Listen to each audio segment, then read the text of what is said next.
Hey, think about your last interaction with the Postal Service. Maybe it was getting a package, mailing a birthday card, or picking up your medicine. Could you imagine life without that? I'd love to hear your thoughts in the comments. Because today we're going to break down what's happening with the USPS, why it matters, and how the decisions being made could affect your everyday life. So here's what's going on. Louis DeJoy, the Postmaster General who's been in charge of the USPS for the past 5 years, has officially stepped down. Now, you might remember that name. He was the guy appointed during the first Trump administration, and his time in charge has been, well, eventful. From mail delays to controversial cost-cutting changes, he's been at the center of a lot of tension. But what most people don't know is that his resignation is just one part of a much bigger story. There are growing talks about changing how the Postal Service works. And I don't just mean little tweaks here and there. We're talking about possibly merging the USPS with the Department of Commerce, cutting thousands of jobs, and even privatizing parts of the service entirely. Now, you might be wondering, what does that really mean? Well, for starters, the Postal Service isn't just another business. It's a public institution that's been around for more than 2 centuries. It delivers mail to every address in the country, no matter where you live, rural farm town, dense city apartment, or a house on the edge of the woods. And it's not just letters and bills. Think prescription medications, paychecks, election ballots, things people rely on every day. So then what's the issue? Why all the talk about change? Well, the USPS has been struggling financially for years. Last year alone, it lost nearly $10 billion. And leaders in the current administration, including President Trump and Commerce Secretary Howard Lutnick, have floated some ideas to try and fix that, like moving the USPS under government departments they already control or privatizing it to make it more efficient. At first glance, that might sound reasonable. But here's the thing. Privatizing the Postal Service doesn't just mean streamlining a few processes.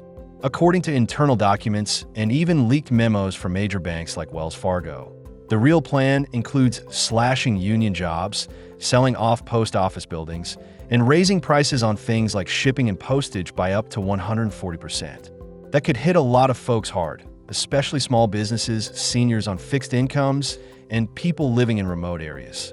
And that's not even including the 600,000 plus people who work at USPS, many of whom are veterans or live in communities where the post office is one of the only stable employers. And now, people are speaking up. You might have seen some of the footage or posts online. Large groups of postal workers and supporters have been rallying in cities across the country. Chicago, LA, New York, Houston, DC. The message is loud and clear. Hands off the Postal Service. One postal worker who's been in the job for almost 50 years put it simply. The public doesn't want the Postal Service sold off in pieces. They rely on it. They trust it, and they know it works. And it's not just postal workers. Lawmakers from both the House and Senate have started raising alarms. From Minnesota to Texas to California, more and more are calling this what it looks like, a hostile takeover. Some have even pointed out that this kind of move might not be legal without going through Congress. That matters because according to the Constitution, Congress is the one with the authority to set postal policy, not the president, and definitely not private corporations.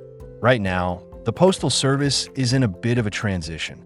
Doug Tolino, the Deputy Postmaster General, is stepping in for now, but a permanent replacement still needs to be chosen by the USPS Board of Governors. That board, by the way, is supposed to be bipartisan, and they're the ones who make the big decisions from choosing leadership to setting direction. So while this next chapter is still unfolding, it's not something that can be decided overnight. Now, with all this happening, there's been a louder push for privatization. But here's the thing, that push isn't exactly new. For decades, some groups have been trying to reshape the Postal Service into something more profit-driven. Each time, though, it's run into the same wall: strong public support for keeping the USPS as a public service. And honestly, it's easy to understand why, especially after everything we've been through these last few years, from the pandemic to vote-by-mail elections. People are seeing more clearly how essential the Postal Service really is. You see, this isn't just about mail. The Postal Service plays a deeper role in our lives than many of us realize. It connects communities. It shows up in every zip code, even the ones private companies overlook.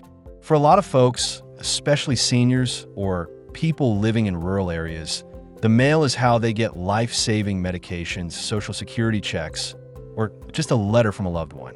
It's reliable, it's familiar, and for many, it's a lifeline. So when we talk about restructuring or modernizing the USPS, we need to ask, modernize for who? If the plan is to sell off the profitable parts, cut the workforce, and make postage more expensive, then who benefits? And who loses? Now, I know this can all feel a bit overwhelming. You might be wondering what you can do. And honestly, just staying informed is a big first step. These changes affect all of us, and they're happening quickly. Reaching out to your local representatives, talking about it with friends and family, and supporting your local post office. These are all ways to make your voice heard. Thanks for being here and staying engaged. If this topic matters to you, take a moment to share your thoughts in the comments. Have you had any recent experience with the USPS? Are you worried about what these changes could mean? I'd love to hear from you. And remember, sometimes the most important changes aren't the flashy ones. They're the ones that happen quietly behind the scenes. Let's make sure we're paying attention.